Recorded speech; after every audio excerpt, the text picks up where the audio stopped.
Divine Principle, Part 2, Restoration, Chapter 4, the parallels between the two ages in the Providence of Restoration, and Section 7, the Providence of Restoration, and the Progress of History. The Kingdom of Heaven on earth is a society whose structure is formed in the image of a perfect person. Likewise, fallen society may be regarded as formed in the likeness of a fallen person. We can better understand the history of societies built by sinful humanity by examining the inner life of a fallen person. A fallen person possesses both an original mind, which prompts him to pursue goodness, and an evil mind, which fills him with evil desires and rebels against the promptings of the original mind. Undeniably, the two minds are constantly at war with each other, inclining us towards shifting and conflicting behaviors. Since human society is composed of individuals who are constantly at war with themselves, interactions among them cannot help but be full of discord and conflict. Human history has consisted of people's conflict-ridden social relationships, constantly changing with the course of time. Hence, it is necessarily unfolded in strife and warfare. Nevertheless, in the midst of the present fight between the original mind and the evil mind, people are ever striving to repel evil and follow the way of goodness. As they gain ground in their striving, their efforts bear fruits in righteous deeds. Because of the activity of the original mind within himself, even a fallen person can respond to God's providence of restoration and joining in furthering the goal of goodness. Progress in history thus originates with individuals who, even amidst the vortex of good and evil, make determined efforts to reject evil and promote goodness. Therefore, the world toward which history is progressing is the Kingdom of Heaven, where the goal of goodness will be realized. We must understand that conflicts and wars are interim phenomena to separate good from evil in the pursuit of this ultimate goal. Even though evil may triumph at times, God will use it to steer history toward the fulfillment of a greater good. In this respect, we can recognize that the progress of history toward goodness is driven by a process of constantly dividing good from evil, according to God's providence of restoration. Meanwhile, on the basis of his relationship of blood ties with the first human beings, Satan has worked through fallen people to realize, in advance of God, a perverted form of the ideal society, which God intends to realize. As a result, in human history, before God can restore the Kingdom of Heaven on earth, Satan will have built an unprincipled world in a distorted image of the kingdom, and this is none other than the communist world. This is an instance of how Satan, who had a head start in the course of history, has always mimicked God's plans in advance of God. In the course of the providence of restoration, a false likeness precedes the appearance of the true. Jesus' prophecy that false Christ will appear before the second advent of Christ can be illuminated and understood by this aspect of the principle. The progress of history in the age of the providence of restoration. Some historians have held that the first society built by fallen people was a primitive collective society. From the viewpoint of God's providence, the primitive societies which fallen people built were centered on Satan. Though Satan may have tried to build a collective society where people shared their possessions with each other, it would still have been only a defective imitation of the society which God intends to build through people of perfect character, a society characterized by interdependence, mutual prosperity, and universally shared values. Regardless of the form, this satanic primitive society could not have been free of struggle and division. If it had been, it would have perpetuated its existence forever, without change, and God's providence of restoration could never have been fulfilled.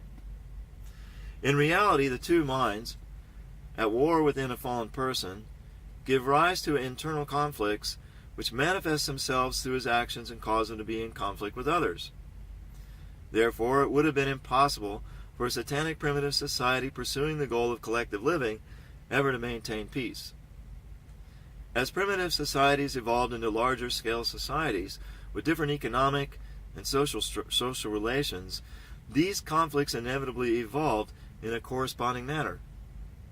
Due to the activity of the original mind calling people to respond to God's providence of restoration, divisions between relative good and evil surely arose in primitive societies under satanic sovereignty. When we examine the course of social development, guided by Satan, we find that clan societies arose out of the divisions between individuals in primitive societies. These societies have tended to expand in scope, with clan societies developing into feudalistic societies, and then into monarchic societies, by increasing their territory and power. Satan preempted this pattern ahead of God, because he understood God's plan to call good individuals out of the sinful world and have them build good clan societies, then expand to a good feudalistic society, and finally reach the stage of a good kingdom with territory and sovereignty sufficient for the Messiah to come and accomplish his work. God called Abraham out of the sinful world to be the standard bearer of goodness and blessed him with descendants who would uphold the will of God. God raised up Abraham's descendants into the first Israelite clan society. They entered Egypt as a clan society, but by the time they left Egypt for Canaan, they had grown into a tribal society. The Israelite society in the period of the Judges was a feudalistic society. A feudalistic society in this discussion refers to a society with a political system characterized by a master-servant relationship of service and obedience, and an economic system composed of self-sufficient units in small, isolated territories. In the period of the Judges, Israelite society had such characteristics. When the Israelites entered Canaan, a portion of the land was allocated to each tribe. The judges who ruled these territories played a role similar to that of bishops and feudal lords in early medieval Europe. It's the nature of a feudalistic society that its people espouse the beliefs of their Lord and obey his commands. As long as the Lord remains faithful to the will of God, his people will follow him and stand on God's side. Living in a political system built on master-servant relationships and having a self-sufficient economy largely isolated from the outside world, they have considerable capacity to withstand Satan's invasion from outside. The main reason that a clan society develops into a feudalistic society is to bring property and people, which have belonged to Satan, back to God's side, and by expanding territory under God's sovereignty, they're better placed to ward off Satan's invasion. Understanding this divine providence, Satan tried to preserve his rule by preempting it and forming his own feudalistic societies many centuries earlier. The providential purpose of the feudalistic society of early Israel was to lay a foundation for the establishment of a monarchic society with greater territory and a more powerful sovereignty. The monarchic society amalgamated the smaller units of political and economic sovereignty secured by the earlier feudalistic society into a single territory with a large population, a strong economy, and a well-defended sovereignty. This was done with the establishment of the United Kingdom of Israel, founded by King Saul. Jesus was to come as a King of Kings. God built the monarchic society in Israel to prepare a strong enough foundation for him to come as the Messiah and rule as the King of Kings. Long before this, Satan understood the providence to receive the Messiah behind the construction of the monarchy and formed his own monarchic societies to block God's sovereignty, God's providence. Many centuries before the founding of the United Kingdom of Israel, the first dynasty of Egypt had been founded, and Pharaonic Egypt continued through some 30 dynasties.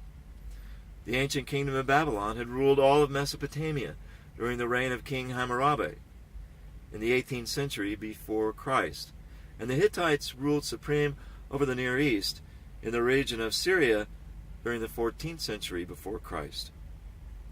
Even within the satanic world, there was constant warfare between relatively good kingdoms and relatively evil kingdoms, resulting in the separation of good from evil. This drive toward goodness is rooted in the original mind, which responds to the call of God's providence of restoration. Had King Solomon served God's will until the end, he could have exercised his God-given political skills to unify the nations in the Near East. He could have assimilated the Egyptian, Minoan, and Mesopotamian civilizations, which were weak at the time. He thus would have built a worldwide dominion to which the Messiah could come and realize God's sovereignty on earth. Unfortunately, Solomon fell into idolatry. Consequently, God had to begin a dispensation to dismantle this monarchic society which he had so painfully built up. Since the kings of the United Kingdom of Israel did not lay the foundation for the Messiah, nor complete the groundwork upon which God could restore his sovereignty, God eventually divided the kingdom into two, Israel in the north and Judah in the south.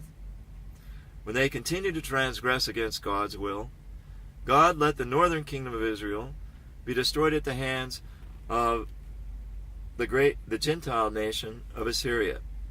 The Assyrians in the 8th century before Christ had conquered the entire ancient Near East, including Egypt, to build the first world empire. The kingdom of Judah upheld God's will for a time, but then rebelled against him. Hence, God allowed it to fall into the hands of the Neo-Babylonian Empire, which had supplanted Assyria as the second world empire. After the fall of Judah, God kept the throne of Israel vacant and put the Jewish people under the control of successive Gentile nations, empires, for most of the period leading up to the coming of the Messiah.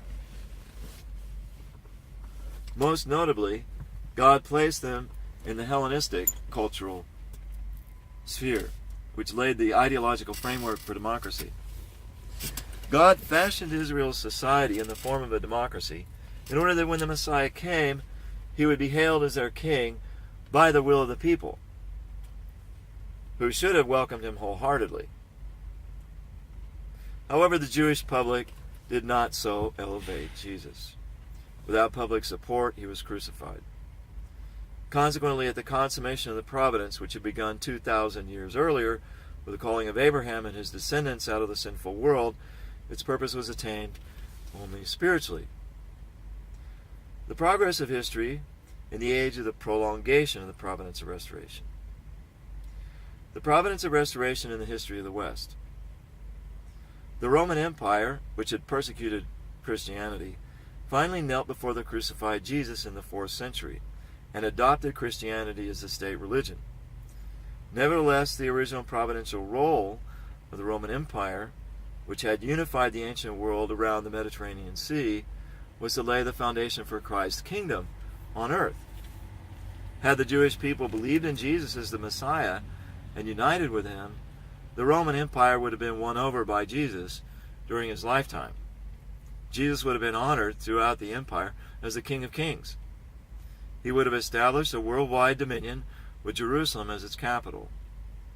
However, because the Jewish people disbelieved, Judea was destroyed, and the Roman Empire was fated to decline. After a century of barbarian invasions, the Western Roman Empire came to an end in 476 AD. In this manner, the center of God's providence of restoration shifted from Judea, the land of God's bitter grief, to Western Europe, formerly the territory of the Western Roman Empire, now occupied by the Germanic tribes. Accordingly, the spiritual providence of restoration, based on Christianity, has been conducted primarily in Western Europe, according to the pattern set by the providence of restoration. Only in Western Europe has the history of this era progressed strictly according to the pattern set by the providence of restoration.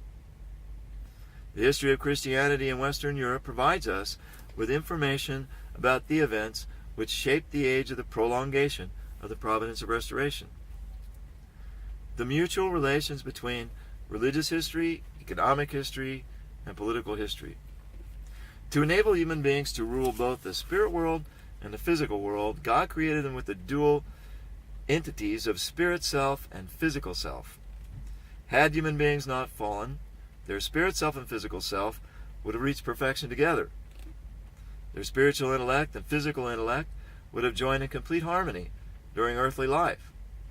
After human beings fell and became ignorant of both spiritual and physical worlds, God worked to overcome spiritual ignorance through religion and physical ignorance through science. Religions have helped fallen people gradually overcome their spiritual ignorance by stimulating their latent original mind to activity. They have been teaching people to focus their lives on the invisible, causal world of God. Since not everyone feels an immediate need for religion, only a few exceptional people attain spiritual knowledge rapidly. For the vast majority, spiritual growth remains a slow process. We see this from the fact that even today, with religions widespread throughout the world, people's spiritual level is often no better than that of the people of ancient times. On the other hand, everyone is familiar with the findings of science, which have greatly enhanced our knowledge of the physical world. Since science deals with practical matters, everybody feels a strong need for it. Thus, the increase in humanity's knowledge of the physical world has generally been widespread and rapid. Furthermore, while the objects of religious study are the intangible, transcendental world of cause, scientific research examines tangible, material objects in the world of result. Hence, to this day, religion and science remain theoretically irreconcilable. Moreover, because Satan, who holds sovereignty over the universe, attacks and corrupts people through their life in the world, religions teach one to deny the world. As such, religions cannot easily harmonize with science, which seeks to improve life in the world. We know that in the beginning God created the physical world, the outward physical body of human beings, before imbuing them with their inner spirit. The Providence of Restoration, which is the work of recreation, follows the same pattern, from the external to the internal. From this providential perspective, it's evident that during their course of development, religion and science are often at variance, even in conflict. The same discord is found in the relationship between people's religious and economic life. Like science, economic activities deal with the practical world. Indeed, economic progress bears a close relationship to the development of science. Accordingly, religious history, based on the internal development of God's providence, and economic history, based on the external development of His providence, have taken divergent directions and have progressed at different rates. Therefore, to grasp the progress of the history of the West, which has followed the pattern set by God's Providence of Restoration, we must examine the history of Christianity and Western economic history separately. As the relationship between religion and science, religion and economy are related in that they are responsible for restoring the internal and external aspects of fallen people's lives. Although religion and economy, like religion and science, seem to develop at variance with each other, they're related in the life of society. Thus, there has been some mutual influence between the history of Christianity and economic history. Religion and economy are integrated with our life and society through politics. Especially in Western Europe, politics has sought to connect economic development, which has closely followed the progress of science, with the path of Christianity, which has often lacked a clear sense of its providential direction. Western political history has pioneered a path through which to harmonize religion and economy. Therefore, to accurately grasp the progress of history as it moves towards the goal of the Providence of Restoration, we must also investigate separately the history of politics. As an illustration of how the courses of religious, political, and economic development have progressed separately, let's sketch the historical situation in Western Europe toward the end of the 17th century. With respect to the history of religion, democratic values had already taken root in the Christianity of this period. Christianity of a monarchic polity under the rule of the papacy had fragmented with the Protestant Reformation of 1517. The people of Europe, whose life of devotion in medieval times had been subject to the papal hierarchy, were gradually liberated to lead a Christian life based on their own reading of the Bible. With regard to the politics of this period, absolute monarchy was at its height. Economically, feudal society based on the manor system persisted in many parts of Europe. Thus, the same European society was becoming democratic with respect to religious life, while remaining monarchic with respect to political life, and feudal with respect to economic life. We also should clarify why the development of history through most of the Old Testament age was not characterized by this pattern of separate development. In ancient Israel, the progress of science was extremely slow, hence its economic life did not develop, and society had little specialization.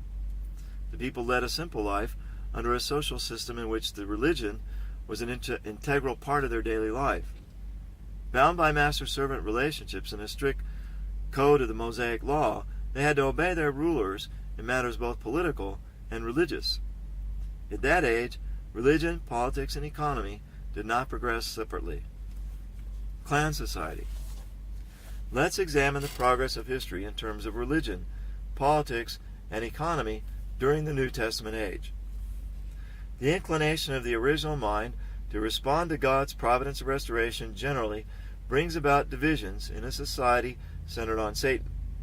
Those who follow God's will are singled out in this process and may gather to form a clan society on God's side. The birth of the Christian clan society followed this pattern. With the crucifixion of Jesus, the Jewish nation had fallen to Satan's side, and God could not continue with his providence of restoration in that society under such circumstances. Consequently, God broke up that society, calling devout believers out of it to establish a Christian clan society. In the Old Testament age, Jacob's 12 sons led his 70 kinsmen to form the Israelite clan society and set out on the course of the providence. Similarly, in the New Testament age, Jesus' 12 disciples led his 70 followers to form the Christian clan society and commence God's new providence. Christian clan society was composed of rudimentary communities with little or no structured political or economic system, and in this period religion, politics, and economics did not progress independently. Despite severe persecution, Christian clan society gradually prospered in Roman Empire around the Mediterranean Sea and developed into a Christian tribal society. Battered by mass migrations of peoples, which began in the latter half of the 4th century, the Western Roman Empire fell by 476 AD. Christian society expanded greatly as Christianity was brought to the Germanic peoples who migrated into this territory. Feudalistic society. With the progress of history, clan society developed into feudalistic society. A feudalistic society was born in Europe when, around the fall of the Roman Empire, imperial authority waned and the empire sank into chaos. In this society, religion, politics, and economy would eventually divide and take separate paths. In the early days of this feudalistic society, particularly among the newly Christianized Germanic tribes, free peasants and warriors were ruled by local princes. Political power was diffused among the many lords, each ruling over his territory in the absence of any national authority. Feudalistic society in Europe then gradually developed into a political system based on master-servant relationships at every level, as between lords of different ranks and their knights, and the self-sufficient economy of the manor system. After the fall of the Carolingian Empire, mature feudalism would spread everywhere in Europe. Land was divided into many manors, each ruled by a feudal lord. These lords were responsible for all aspects of life in their manors, and had supreme judicial authority. Farmers traded their private land to the feudal lords or monasteries in exchange for military protection, and their land was returned to them as a fief. Vassal knights received manors from their feudal lords in return for service, as their private soldiers. While a lower-ranking knight might own only a single manor, each king or great lord possessed hundreds or thousands of such manors, which he distributed as fiefs to his vassals. The kings had limited power, and were no more than great feudal lords. Religious life in Europe during the period of regional church leadership developed along the same lines as the early feudalism of its political and economic life. Hence it may be termed feudalistic Christianity. Patriarchs, archbishops, and bishops assumed positions corresponding to major, medium, and minor feudal lords. As a king was only one of the great feudal lords, the Pope was only one of the 5 patriarchs. The political structure within the Roman Catholic Church was founded upon strict hierarchical relationships between master and servant. A bishop or abbot had a social rank and power comparable to a secular feudal lord. Acting as the lord of his church estates, he could, if necessary, raise an army from the ranks of his vassals. With respect to economic life, this period began with a time of transition from the slave society of ancient Rome to the manor system.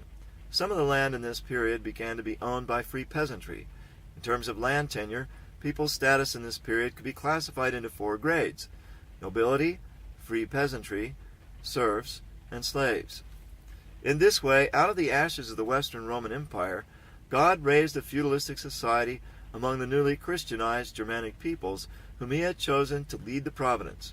By strengthening small units under godly sovereignty in the spheres of religious, political, and economic life, God laid the groundwork to establish a godly kingdom. Monarchic society and imperialism. With the progress of history, feudalistic society developed into monarchic society.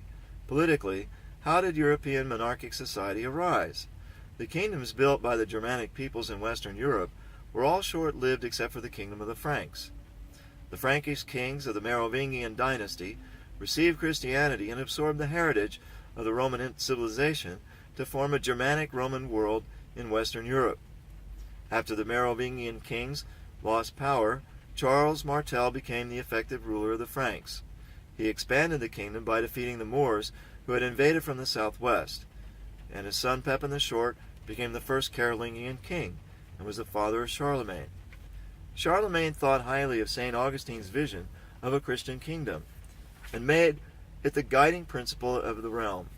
Charlemagne's empire unified Western and Central Europe, bringing stability to lands which had formerly been in turmoil due to the massive migrations. In the sphere of religion, monarchic Christianity, which followed feudalistic Christianity, was a spiritual kingdom which transcended national borders. It was established under the rule of the papacy and upon the spiritual foundation for the Messiah. In 800 A.D., Pope Leo III crowned Charlemagne emperor and gave him the Church's blessing. By this act, the Pope passed on to him the central responsibility for the providence. The spiritual kingdom under the papacy and the kingdom of the Franks under Charlemagne united and formed the Christian Empire. The period of the Christian Empire was parallel to the period of the United Kingdom of Israel in the Old Testament age. In both cases, a monarchic society followed a feudalistic society for the purpose of consolidating a greater sovereignty, population, and territory on God's side. It was explained earlier that the Pope had been leading the Church from the position of archangel in order to pave the way for an earthly kingdom. But after crowning the emperor and giving him God's blessing, the Pope was then to serve him from the position of Cain. The emperor, in turn, was to uphold the teachings of the papacy and carry on the political work to realize a kingdom fit to receive the Messiah. Had they thus built the Christian empire in full accordance with the will of God, this period would have been in the last days of human history, when the Messiah could have come. The new truth would then have appeared to resolve the problems of religion and science as an integrated human endeavor, guiding religion, politics, and economy to progress in one unified direction based on God's ideal. On this basis, the foundation for the second advent of the Messiah was to have been established. Moreover, with the dawning of the period of the Christian Empire, feudalism should have come to a complete end. However, the popes and the emperors deviated from the will of God. This made it impossible for them to realize Charlemagne's founding ideal. As a result, feudalistic society was not dismantled. On the contrary, it grew stronger over the next several centuries. Religion, politics, and economy remained divided, with the spiritual kingdom ruled by the papacy coming into frequent conflict with earthly kingdoms ruled by kings. The Christian Empire failed to build a unified kingdom to which the Messiah could come. Charlemagne built his empire when the foundation of early feudal society was ripe for consolidation into a strong monarchy. However, he never fully subjugated the vested powers of the feudal lords. Instead, the feudal system strengthened, with the Holy Roman Emperor reduced to just one of the great feudal lords. The feudal system would dominate Europe until the rise of absolute monarchy in the 17th century. With the decline of feudalism at that time, the previously decentralized powers of the feudal lords came to be concentrated in the hands of kings of large nation-states. The kings came to command absolute power and justified it by the doctrine of the divine right of kings. Absolute monarchies flourished until the French Revolution in 1789. In the sphere of religious history, what were some of the trends during the period when Christianity, led by the papacy, had a monarchic structure? The popes fell away from God's will and became secularized. They were on the path of spiritual decline. Due to repeated defeats in the Crusades, the papacy lost its authority, and during its exile in Avignon, it was deprived of power and dignity. With the Protestant Reformation in 1517, Western Christianity ceased to be a unitary spiritual monarchy. When we examine the progress of economic life, we find that feudal economic arrangements persisted even when political feudalism was being replaced by absolute monarchy.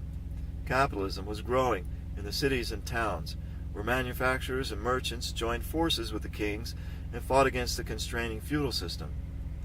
New agricultural arrangements arose in the countryside, where independent farmers sought the aid of the king to resist the rule of the feudal lords. Still, neither of these economic developments could entirely displace feudalism, which continued until the French Revolution. In the progress of economic history, feudalism was followed by capitalism, which was accompanied by the age of colonial expansion. As the consolidation of political sovereignty was the goal of absolute monarchy, monopolization of finances and capital was the goal of powerful capitalists. Capitalism arose concurrently with the rise of absolute monarchy in the 17th century and flourished during and after the Industrial Revolution. Capitalism's purpose in the Providence was to promote the accumulation of capital and the centralization of economic activity to an extent impossible under feudalism. This was even more the case with imperialism. The imperialist drive for colonial expansion, which began in this period, had as its providential purpose the establishment of a worldwide economic, political, and religious foundation. This discussion focuses on European imperialism alone because the course of God's providence of restoration was centered on Western Europe. Competition among the nations of Western Europe led to their scramble for colonies all over the globe before World War I. This enabled the entire world to progress into Western Christian civilization. Democracy and socialism. The age of monarchy gave way to the age of democracy.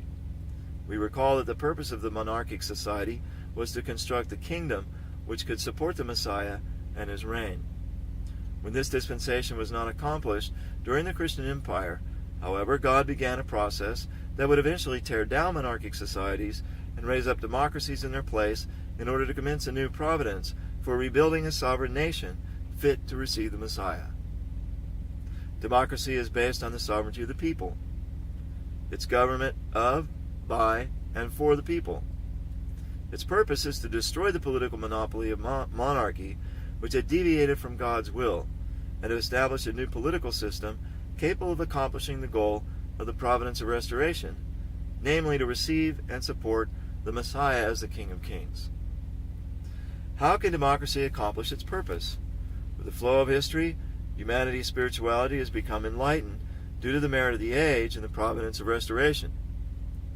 People's original minds respond to the Providence and seek religion, often without their knowing why.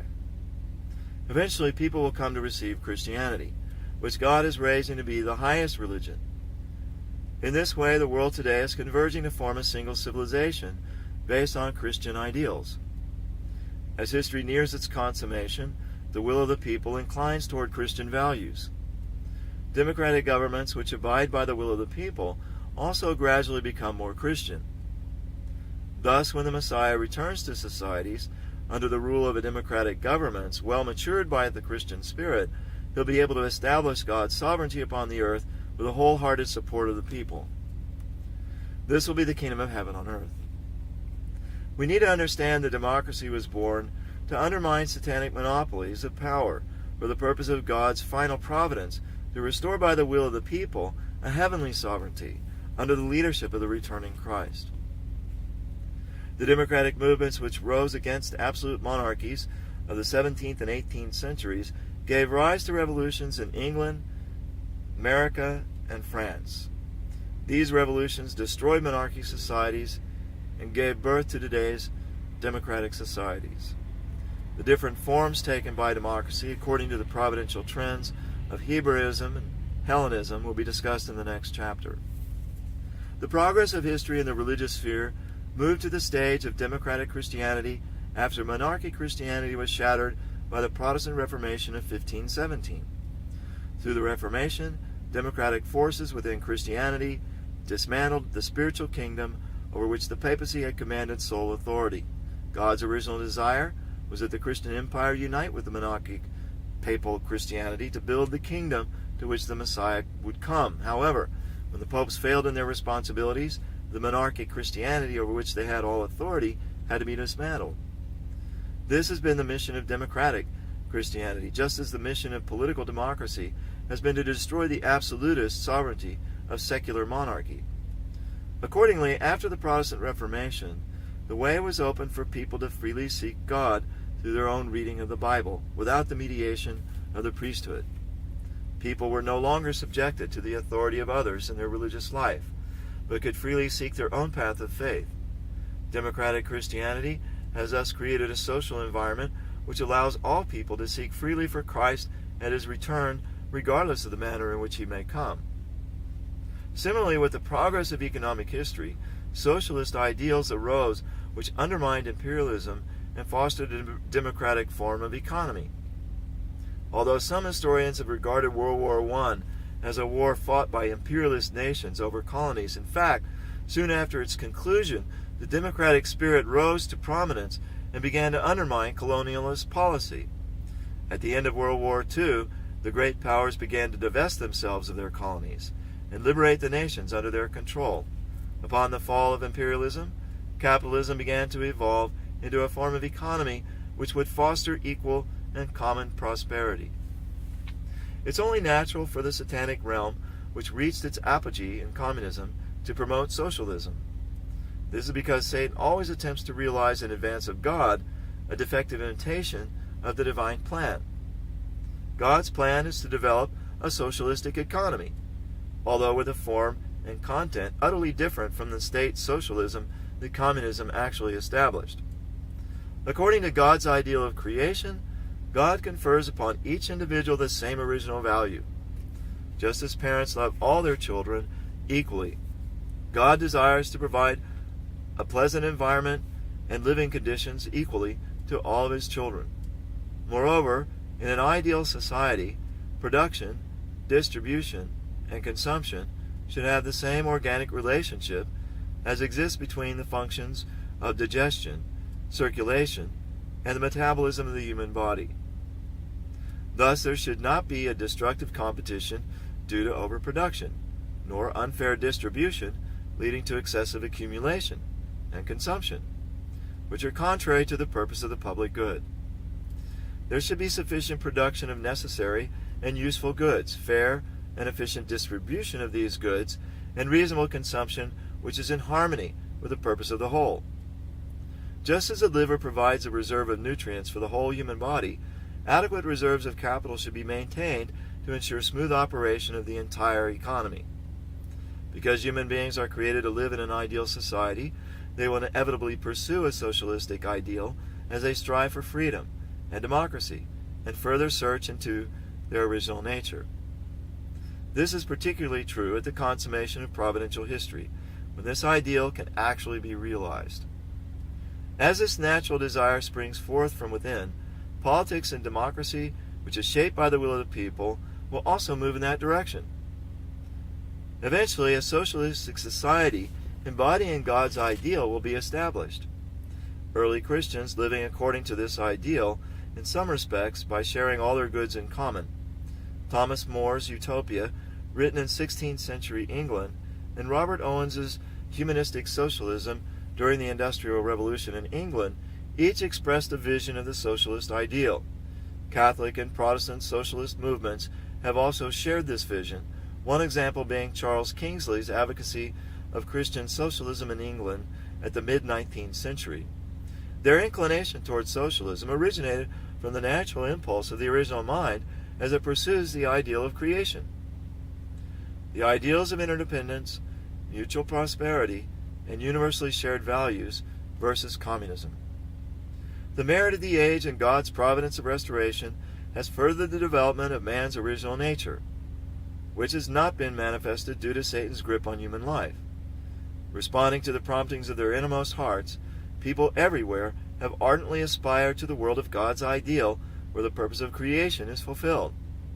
In seeking for a socialistic society on heaven's side, their original mind has drawn them to the ideals of interdependence, mutual prosperity, and universally shared values. The world in which these ideals will finally be realized is none other than the kingdom of heaven on earth under the leadership of the returning Christ. Since Satan mimics God's providence in advance, the satanic side has advocated scientific socialism, based on the theories of dialectical and historical materialism, and has built the communist world. The theory of historical materialism asserts that human history began as a primitive collective society and will be consummated with the creation of an ideal communist society. The evident errors of this theory are due to the fact that it doesn't take into account the fundamental cause of historical progress. After creating human beings, God promised to realize the kingdom of heaven. However, because Satan had formed kinship relationships with people before God did, God had to permit him to construct an unprincipled world through fallen people in a distorted imitation of the ideal society which God intends to accomplish on the earth. The communist world is this unprincipled world built by Satan. Democracies of two types arose with the purpose of dismantling absolute monarchy and transferring sovereignty to the people. Likewise, movements to further the ideals of interdependence, mutual prosperity, and universally shared values arose on God's side, while communism was born on Satan's side, in order to demolish economic systems which concentrated a society's wealth in the hands of a privileged few. Each of these movements has sought to establish a system which would distribute wealth more equally among people. The aspirations to socialism on both sides have arisen in their providential striving to realize a society based on a truly democratic economic system. It was explained earlier that in the history of Western Europe, as steered by the Providence of Restoration, the three aspects of religion, politics, and economy have progressed separately through their own paths of development. How can they come together at one point at the consummation of providential history to lay the foundation for the second advent of Christ? A fundamental cause of this separate development was the divergence of religion and science, which are endeavors to overcome humanity's spiritual and physical ignorance. For the paths of religion, politics, and economy to converge and realize God's ideal, a new expression of truth must emerge which can completely integrate religion and science. The religion founded upon this truth will lead all of humanity to become one with God in heart. Such people will build an economy in accordance with the divine ideal. These will be the foundations for a new political order which can realize the ideal of creation. This will be the Messianic kingdom built on the principles of interdependence, mutual prosperity, and universally shared values.